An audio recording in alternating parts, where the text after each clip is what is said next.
Какво се случи в професионална гимназия по химични и хранителни технологии професор доктор Асен Златаров от месец февруари 2012 година? Промени ли се работата ни в извънкласните и извънучилищни дейности? Какво е новото?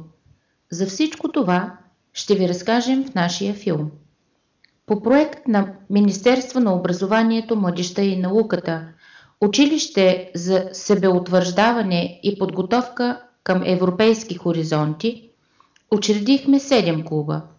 Тяхната дейност е насочена към развиване на професионалната, интелектуалната и физическата подготовка на учениците.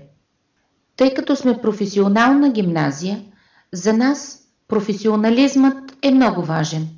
Клуб "Работилница за здраве" и козметично студио "Красив свят" дават възможност на нашите ученици да усвояват не само собствената си професия, но и тази на своите съученици. В клубовете "Проекти за миналото", "Отразявам живота в училище", "Евроклуб", "Волейбол" и "Компютрите и ние", учениците също придобиват определени умения, свързани с избрания вид дейност. Нека ги оставим те да разкажат. Лесно и приятно е да се храним здравословно, само да знаем как и с какво. Настоящия клуб "Работилница за здраве" пое дейността на ателие "Уверени в кухнята", създадено към интеграционния център в училище през миналата учебна година. Заниманията ни са свързани с приготвяне на здравословни храни и микробиологичен анализ на някои хранителни продукти. Какво се научихме да приготвяме през изминалите 2 месеца? Няма да ви отегчавам всички подробности, но държа да ви кажа, че всички в училище ни завиждат, особено тези, които обичат вкусотийки. Когато имаме занимание, при нас винаги мирише на вкусно и тук надничат желаещи да се включат в похапването. Дали ще приготвяме таратор, млечна салата и мляко с ориз, дали ще бъдат ястия с пълнени зеленчуци или пица, няма значение. Ние работим с удоволствие. Стремим се да бъдем бързи и сръчни, да запомним техниката на приготвяне, за да можем после вкъщи да изненадаме родителите си или гордо да се похвалим на приятели, като ги почерпим с приготвеното от нас ястие. Освен това се учим да правим микробиологичен анализ. На едно от занятията си подквасихме различни млека и след това ги изследвахме, като открихме наличието на Lactobacillus bulgaricus, Streptococcus thermophilus и бифидобактерии. За да не правим реклама, няма да спомена в кое от млеката открихме най-добро съотношение на лактобацили към стрептококи. Женя ви каза, че всички в училище им завиждат, но мисля, че преувеличава. Когато имаме сбирки в козметичното студио "Красив свят", при нас също става стълпотворение. Не съм очаквала, че толкова много мои съученици ще искат да ни бъдат манекени и да се учим върху тях. Защото ние се грижим не само за собствената си красота, но и помагаме на другите да бъдат красиви. И в нашия клуб доста напреднахме за изминалото време. Научихме се с какво е най-добре да почистваме лицето според вида кожа и как да нанасяме маска, тоник и хидратиращ крем. Някой сигурно ще ми опонира, че какво толкова сложно има. И аз си мислех така в началото, но сега вече осъзнах, че всъщност си е наука и то много сложна. Една малка грешка и можеш да създадеш огромни проблеми на себе си или на човека, на когото си поставил погрешната маска. Правихме и ексфолиация на лицето. Учим се да правим красив маникюр, предстои ни да усвоим и техниките за гримиране. Истинското удоволствие е да се грижим за себе си или за манекените си. Виждате, че на някой от нас им се отдава и правенето на ексцентрични прически. По време на заниманията в козметичното студио можем на воля да работим с пресите и да си плетем косите в различни видове плитки. Аз съм Габриела от 11 клас и ще ви разкажа за клуб "Проекти за миналото". Както разбрахте от представянето на интеграционния център в училище "Стив", ние сме едни от учредителите му.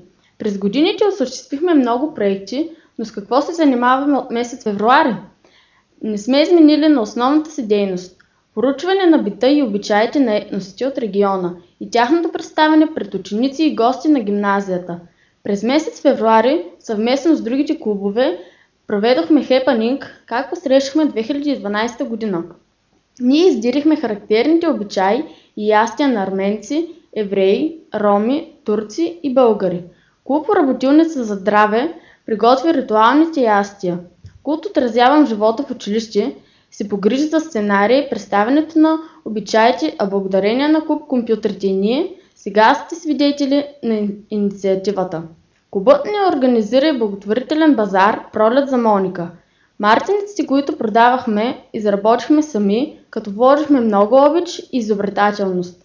Целта ни беше да съберем средства, с които да помогнем на лечението на нашата съученичка Моника от 10 А клас. Предстои да съставим домашна енциклопедия с информация за етническите групи, а през месец май гимназията ще се проведе панаир "Занятията в моя род".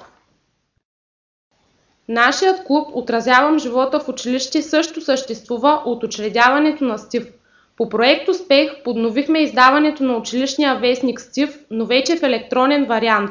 До момента сме издали 2 броя на вестника и до края на учебната година предстои издаването на още 3. Ние сме тези в училище, които популяризират дейностите на другите, търсят проблемите и ги отразяват, дават съвети. Тоест, стремим се да видим и отразим всичко. И то не само чрез вестника, но и в радиопредавания. И вярваме, че успяваме. По наша инициатива за първи път в гимназията отбелязахме 21 март, Международния ден на поезията, като дадохме възможност на съучениците си през целия ден да се наслаждават от досега с поетическото изкуство. Само преди 3 дни, съвместно с другите клубове, проведохме традиционното вече дефиле, избрано от магията на химията, в което се състезават отбори от почти всички училища в община Димитровград. Габриела вече спомена за участието ни в хепанинга, как посрещнахме 2012, както и за предстоящите инициативи на гимназията. Ние ще бъдем основните организатори на предстоящия танцов събор. Още от сега каним всички танцови клубове да се включат в него. Казвам се Николай и съм 10 клас. Тази година по проект "Успех" беше сформирана секция по волейбол. С голямо нетърпение очаквахме първото занимание, тъй като всички участници в секцията обичаме да спортуваме. Оказа се, че тук натоварването е по-голямо, отколкото в учебните часове. Заниманието се провежда като тренировка по волейбол с продължителност 2 астрономически часа и времето стига да се изпълнят всички задачи, които ни се поставят. Напредваме бързо, защото изпълняваме всички упражнения стриктно и с голямо желание. Организират се много състезания и всяка победа ни носи самочувствие и желание все повече да усвояваме техниките и тактиката на волейболната игра. Първата ни по-голяма изява беше 8-мартинският турнир, който се представихме достойно.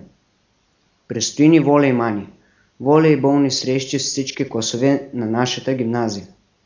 Подготвяме се за финалните срещи с 2 градски училища, в които се надяваме да се представим добре. Здравейте, казвам се Георги и сега ще ви представя нашия Евроклуб. From this school year at our professional high school for the first time we have students in 8th grade. They study English a lot. It's very useful for them because one day they will become specialists in internet marketing. The other students like me want to learn and speak English better.